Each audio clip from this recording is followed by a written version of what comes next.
is the last feature. As all of you know, we have a brand new public safety combined building here behind us. That is our police and fire headquarters. On the back side of the property, we have the spray and play park. Kids are actually able to use that now that we're in stage 4 of the COVID response. So we're excited about the Leon Corlew Park being open. And the last piece of the puzzle is here where I'm standing. And this is an idea that we had almost 6 years ago when I was talking with our city engineer, Eric Williams. He's our public works director now. And we had an idea of creating a water feature, some element that would really make this property pop and stand off in terms of when you came to the intersection of Schwarz and South Main Street. So when I was talking with Eric, the funny story that I have to share with you, he said, Mary, we're going to have about a quarter, maybe a half acre down there. And I know you're into landscaping and making things look nice. He said, would you like a water feature down there? And I said, sure, like a fountain, maybe squirting water out or something, landscaping like you'd see a landscape pond or something. And Eric comes back to me about 3 months later after meeting with the architect and engineer, and he figured out a way to put a detention basin. And the structure that you see in front there is the way they hold the water out during a non-peak storm, and allows us to have a little pond here. And of course, the beautiful brick wall, and the fountain's off today, but a lot of times you'll see the fountain going as well. So Eric came up with this as the water feature, which I thought was going to be, again, a little landscaping pond, but it's actually a beautiful element here at Governor's Plaza. So the next phase was the plaza design, and this was designed by landscaping architect Jeff Burns.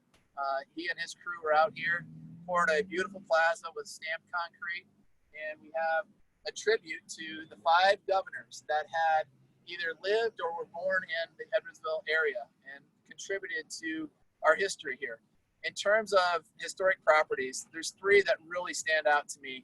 One would be the old Polk store where Rusty stood, and across the street, the Lincoln School. Those are 2 I would combine as one particular historic site. The second would be the Stevenson House, which is just over on Buchanan, and Colonel Benjamin Stevenson, and to have that home that he actually lived in restored and being used for tours and educational purposes is just a fantastic aspect to the city. And the third most historic piece of property, in my opinion, is this property, which accompanies about a 15-acre tract. It was originally owned by the Robinson family in the early 1820s. They were a very civic-minded family because this was one of the higher elevations of property in the city. They used it for civic gatherings, for community events. They owned property that stretched from here all the way to Woodland Middle School, the old high school, and around to RP Lumber.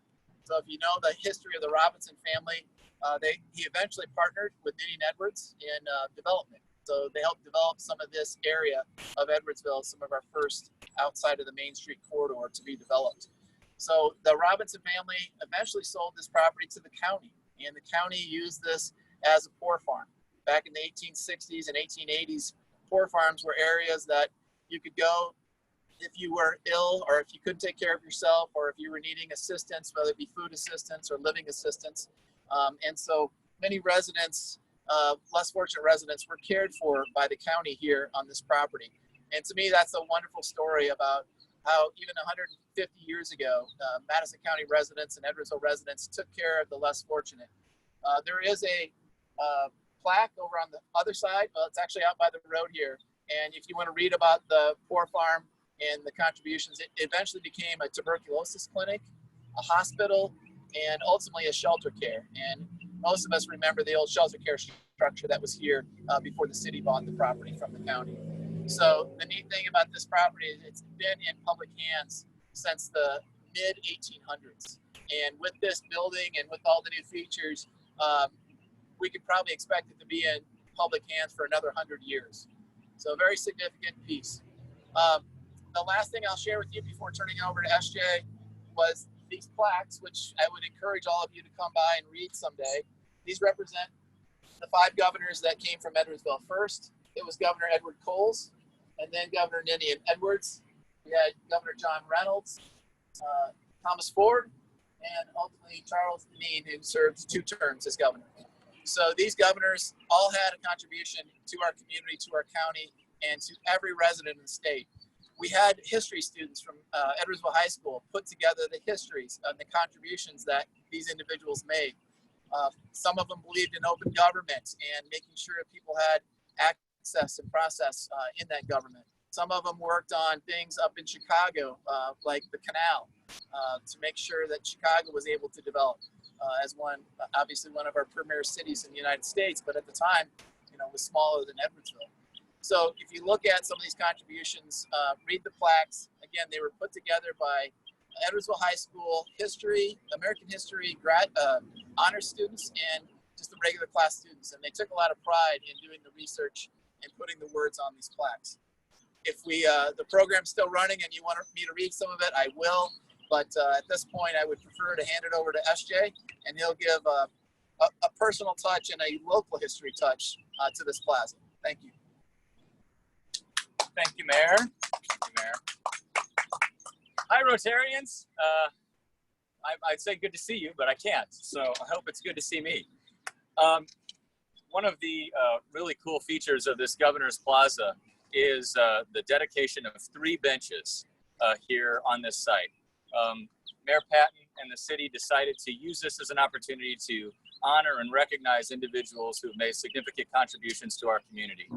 The first that I want to mention briefly is the most recently retired Fire Chief Rick Welly. Chief Welly retired this past Monday after 10 years of service in the city of Edwardsville, 39 years of service to fire departments, both here and in Collinsville. And because he was integral and a really important part of getting this building built, we wanted to honor him, Rick Welly, with one of our benches, and it's just right over here. And now what I'd like to do is take a couple of minutes and spend some time talking about the other 2 individuals who we are honoring today. Because both of those individuals are very important to me, and they're both Rotarians, so they're very important to you as well. They're both exceptional, community-minded individuals who really live out Rotary's motto of service above self. Our first honoree is Chuck MacDonald.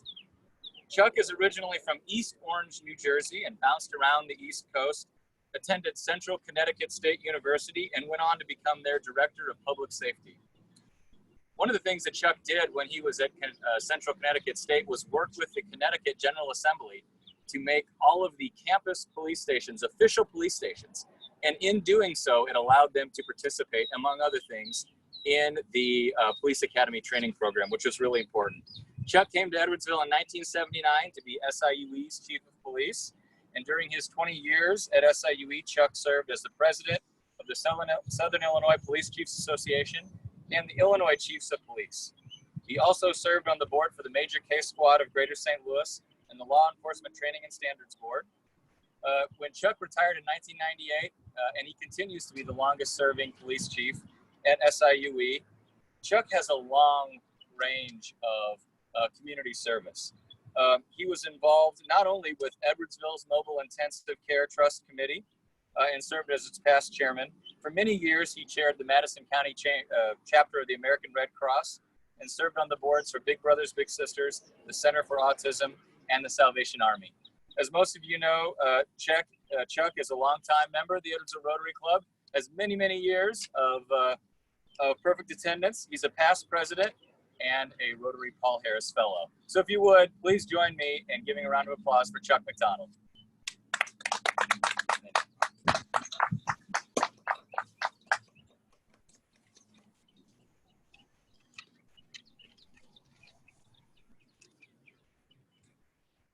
All right, our next honoree is actually with us here today and actually has a photo record of the building of this building and this site. It is, of course, Jack Butler. Jack, as you know, is a lifelong resident of Edwardsville. He's a graduate of Northwestern University and then entered the U.S. Air Force, where he served as an F-86 combat fighter pilot in Korea. When he returned from the war, Jack joined his father's auto dealership, Butler Chevrolet, here in Edwardsville in 1958, which he operated until 1985. He then became a real estate broker and sales and management professional with Joe Meyer and Associates. Jack's community service has been described as legendary. charter member of the Edwardsville JCs, served on the boards of the Chamber of Commerce, YMCA, the Senior Center, the School District's Citizens Committee, United Way, and most relevantly, the Edwardsville Police Pension Fund. Through his angel flights, Jack flew individuals in need of critical medical care to treatment centers around the country at no cost to them. Jack has maintained more than 60 years of perfect attendance in the Edwardsville Rotary Club. He also has served as a past president and a Paul Harris Fellow. Last year, Mayor Patton declared March 10th, 2019, Jack Butler Day in the city of Edwardsville. Jack is joined today by his wife, Wilma Jean. Congratulations, Jack. Let's give him a round of applause. Your bench is right over here.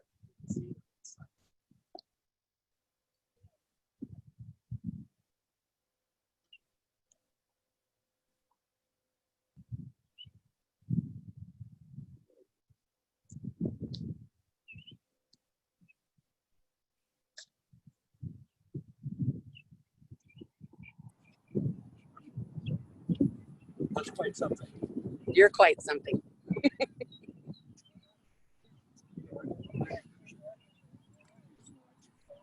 Oh, he appreciates it very much, he said, in case you didn't hear him.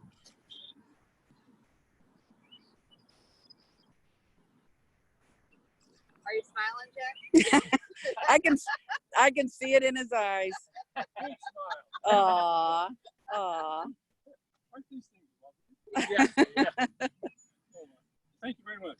This is an honor that you bestowed on me a year and a half ago. The mayor named the club named Jack Butler. I still have those banners in my home. My wife won't let me take them down. Right. But it's quite a tribute, one that right to the core of your bones. So, one it's been a travel journey for me. I've witnessed a lot of things happen in that club over the years, and it's all been good. And it continues to be good. And thriving group, thriving organization, community-minded, and I hope we're proud to make this community proud. So, thank you very much. Thank you, Jack.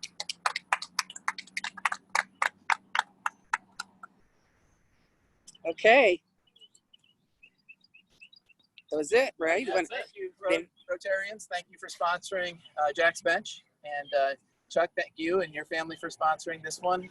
Couldn't pick two finer individuals from Rotary to be on this plaza and be part of our community. So thank you very much for participating, and everybody have a wonderful day. Thank you. Thank you, Mayor. All right, guys. Okay, thank you, Mayor. And Chuck, Jack had an opportunity to say a few words. If you'd like to unmute, and I want to give you an opportunity to say a few things too, if you'd like. Just say thank you. Thank you. Yeah, I didn't realize she's out at SIUE for all those years. You've got to have a ton of stories to be able to tell All the other pictures and about all of those times. He has to protect the innocent. He can't tell any stories. We're going to have to work on that. But Yeah. Chuck, congratulations. Well deserved. And not only I'd like to thank Jack Butler and Chuck McDonald on behalf of Rotary, but I'd also like to thank those who helped pull this off today. Mayor Hal Patton, Walt Williams, Tina Jonassy, Gina Grebbing, and Masanda as well. There was a whole lot of planning and practice and trial and error to pull this off. Who knows, we might be having some more of these in the future, but thank you guys for doing that. Got a couple quick announcements for those of you that, let's see, I'm not sure that I see him on here, so I'm going to hold that part off to next week. Rebecca Ritchie, who's an Edwardsville resident, but belongs to the St. Louis Rotary Club, has invited Edwardsville Rotary members to participate in their Rotary golf tournament. And if Oh, I knew I had the flyer here somewhere. It is September 2nd. It's over at Forest Park. So if any of you are interested in playing in that, let me know and I can get you hooked up with her. Mark, can I make an announcement? You sure Or can. not an announcement. And I can't see very well. So if you would look for me. We went over to Brian's last week to discuss the Pictarium, and we're trying to get an invite sent out, but just so I have kind of an idea, could we have a show of hands of people who would be interested in attending a Saturday around 3 o'clock, the day, what is it, the 15th, I think, August of 15th. August. And, you know, I know it's a bit of a drive, but we drove it and it's really not that far and it's beautiful. But I wanted to kind of maybe see a show of hands, since we're not in a meeting and I normally would do this, but a show of hands of people who'd be interested, just to have an idea if there's enough interest. So 3, 4. I don't know if you can see or if they got their little hands that they can put up or actually physically raise their hands.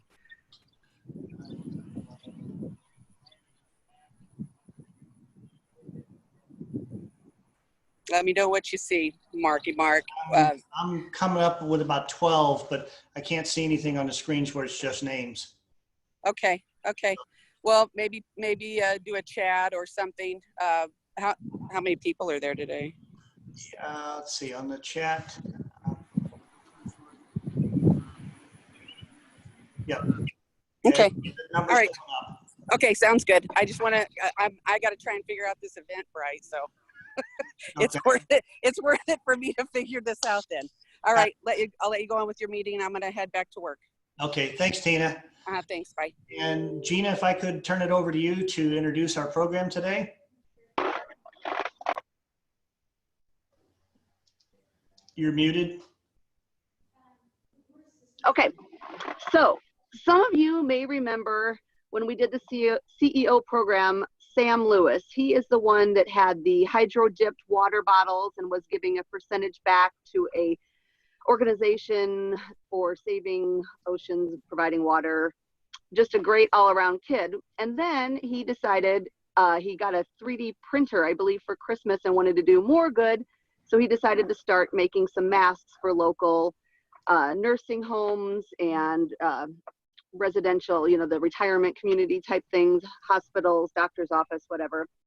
And so we wanted Sam to come back and give us an update on how his project went and if it's still going. So take it away, Sam.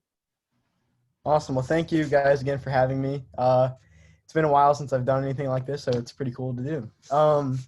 Yeah, so March 13th was our last day of in-person school. And starting then, I knew pretty quickly I was going to get kind of bored because online school was rather easy at the time. So I did some research. I started looking around for different ways I could help out during this. And I have a friend in California. His name's AJ Apone, and he started the Mask Initiative. And so they're doing a similar thing there. They were also 3D printing masks. So I asked him for some advice on anything I could do in my area to help out. And so about 2 days after that, he was able to give me some advice and we talked for a bit and I was able to get things going with one printer. And at the beginning, my main focus, as you mentioned, was getting into nursing homes and retirement communities because I figured that was the area that was either most at risk or would be affected a good amount, or not a good amount, but yeah. And so I originally started off targeting that. At the beginning, I had about 80 orders and kind of like a backlog back order. And so that was extremely stressful at the time because we only had one printer. We could do about 3 masks a day, which is extremely low. So luckily I was able to order another printer and get that in pretty quick. So we were able to fill about 80 orders in the first 2 weeks. After that was out, I kind of felt like it was pretty stressful again. I was kind of in over my head at the beginning there. Trying to get through that backlog of orders. But after that, it was pretty smooth sailing. Occasionally we'd have some printer issues and those take anywhere from 2 to 8 hours to fix, which is kind of crazy at the time. I remember a couple nights I'd be up till about 2 a.m. trying to fix like one little piece on the printer to get it to finally work and work perfectly each time. Once everything got going, we were able to get around 9 masks done per day.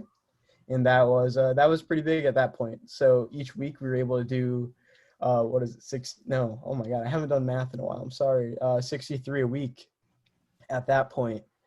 So each mask is made out of PLA, which is a biodegradable and medical grade plastic. From then, each of like the outer shells here, you can see the outer part that was sprayed and sealed so nothing can get in past it already being fused plastic. From there, we tied on each of the strings here and put in the filter in the cotton pad. Along with that, each mask came with 6 extra filters, so it would last at least a week. I will say it was definitely a lot of little tedious working on and tying each of these knots. I don't know if you can see this. I'll try to show it, but like each of the knots on the mask here, we ended up tying over 1,000 of these tiny little knots. So that was more of a tedious, not as fun part.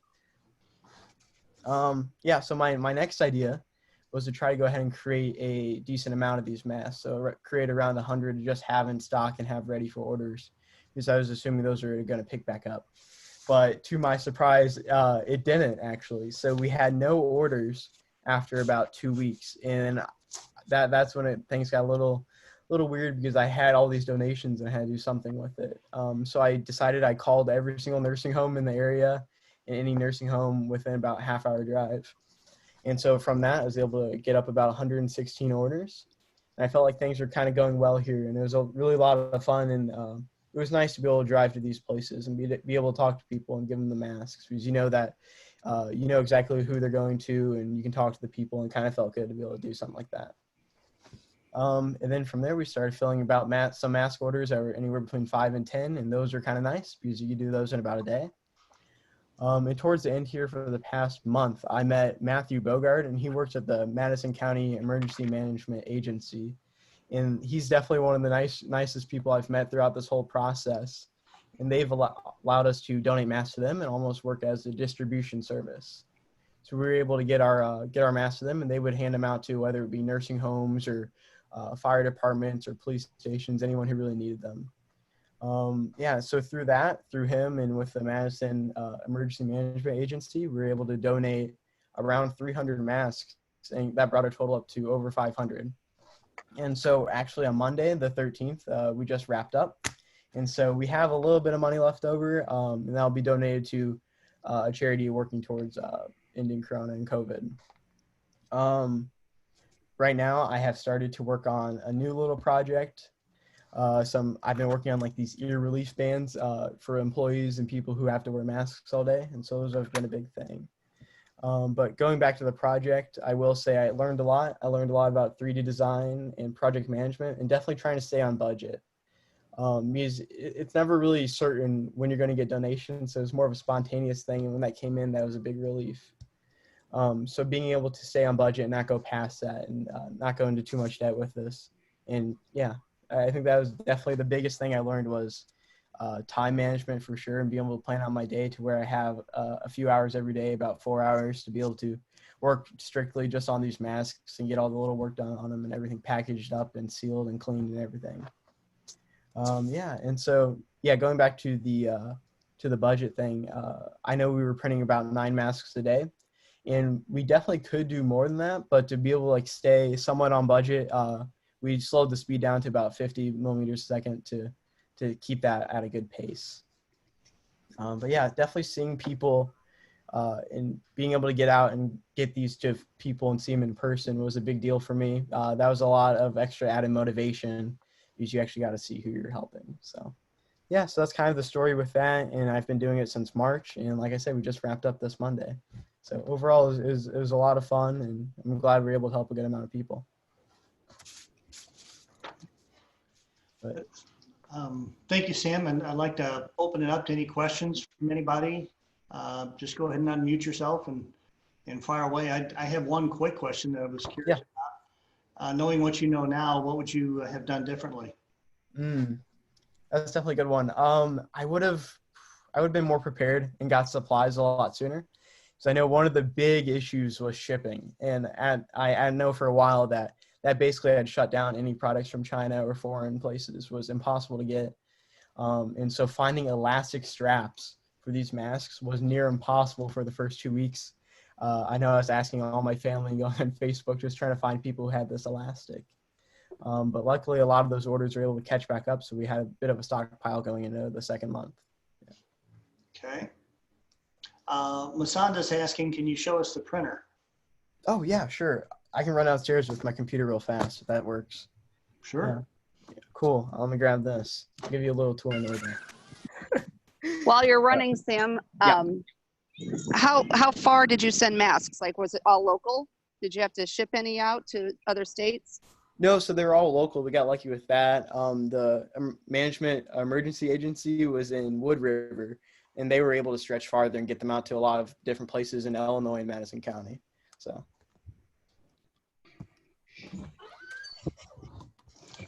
While Sam's headed towards the printer, I might share a comment from Tracy Dooley that she was fortunate enough to have met Sam during the CEO program, and he's amazing. Congratulations, and thanks for the time she got to spend with him. So I know for many of you that have interacted with those students, it restores your faith in the younger generation for sure. Cool. All right, so yeah, so we ended up having 3 printers. I know they look kind of boring right now because there's not a whole lot going on with them, but I'll turn them on. Yeah, so we ended up with 3 printers here. They're all Ender 3 Pro printers. Yeah, they can run up to about 100 millimeters a second, which would get the mask time down to about 2.5 hours. But like I said, we slowed that down a little bit to stay on budget.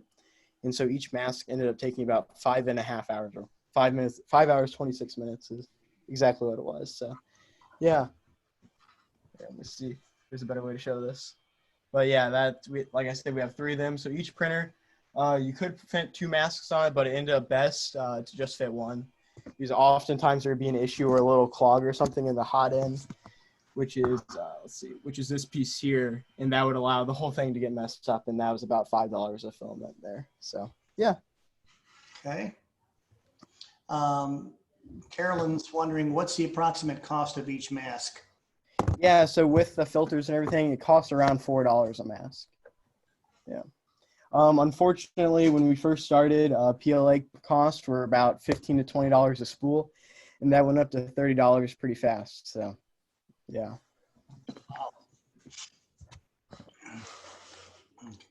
Have you thought about the other products that you're thinking about making? Yeah, so I started working on, I'm starting a design business in college with a few of my roommates.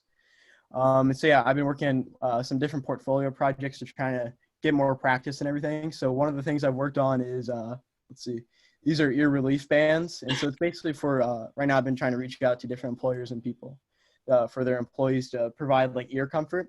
So it kind of takes the stress off the back of your ear and allows your mask to kind of hook onto it behind your ear. Yeah. Okay. Yeah, so that's one project I've been working on with that. Yep. How'd you create that? Well, honestly, my ears were a little sore, and I just thought maybe there is something like this, maybe there isn't, but I'll look it up online. And I saw a lot of people were making like sewn versions, and they're about $8 a piece. And I know these I could create for about 20 cents or less. So I figured I'd try to make it myself and learn a little bit of 3D design at the same time. I wonder, with as many people wearing masks today as there are, could that be sold as a separate product? Yeah, I would definitely. I think that'd be an interesting idea to look into for sure. Yeah. Okay. All right. I noticed on when I was reading your article in the Intelligencer, or the article about you in the Intelligencer, that your majors, what you plan on majoring in college, and one of them was like entrepreneurship. Is that something new? I'd never heard of that as a degree. Yeah. So I'm doing electrical engineering as my major and entrepreneurship as my minor. And so at Alabama Huntsville, having an entrepreneurship minor, they're now introducing a new program to where through that minor, you can actually take a course in different product development, innovation, along with, as a group, one of your group projects is to start a business and run that for a semester. So that'll hopefully start up around next year, which will be very interesting. Yeah. So my really my ultimate goal in life is I want to really have a robotics company. I feel like that'd be the coolest thing to have and be able to do that every day. So yeah, so I figured electrical engineering, there's many different like avenues to kind of learn business and entrepreneurship. So I figured I'd do the electrical engineering in school because that's a bit more, it's harder to learn that way. So. I'm in a meeting. Sorry. Let me see. Hold on. Yeah.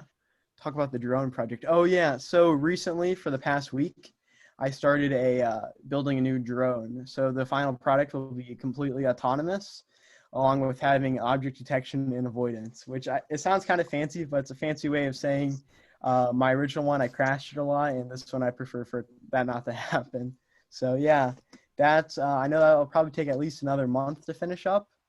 I'm not very good at coding and writing in Python and Java. So a lot of the code for it is actually open source. So I was very fortunate with that. So right now I'm working on some different 3D designs for that, and I'll get that printed out along with getting everything wired up here soon. Yeah. What plans do you have for your drones? What would they be able to do? Yeah, so it will have 5 ultrasonic sensors on it, which will allow it to detect distance. So like I said, that allows it to avoid crashing and running into buildings. Along with it will have a GPS sensor on it. So it'll technically be able to fly itself from a GPS coordinate to a GPS coordinate. Now, in like a bigger picture, the way that could be used is I believe that drone shipping will be a huge thing in the future.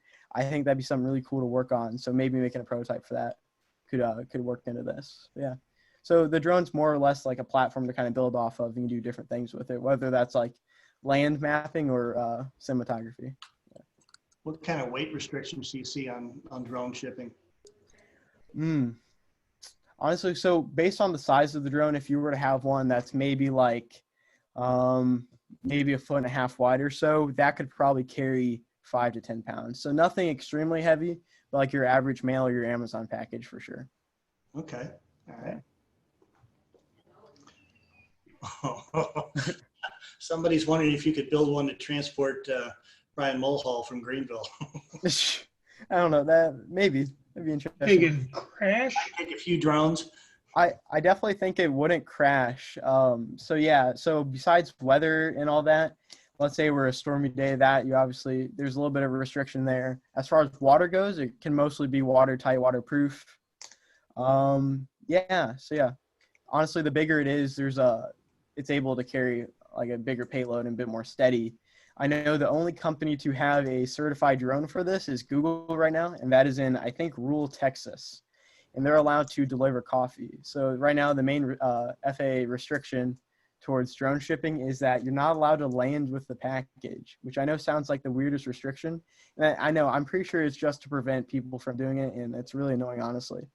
Wow. But the way a lot of companies, like, or not a lot, but there's 2 main companies doing it. I know Google is one of them.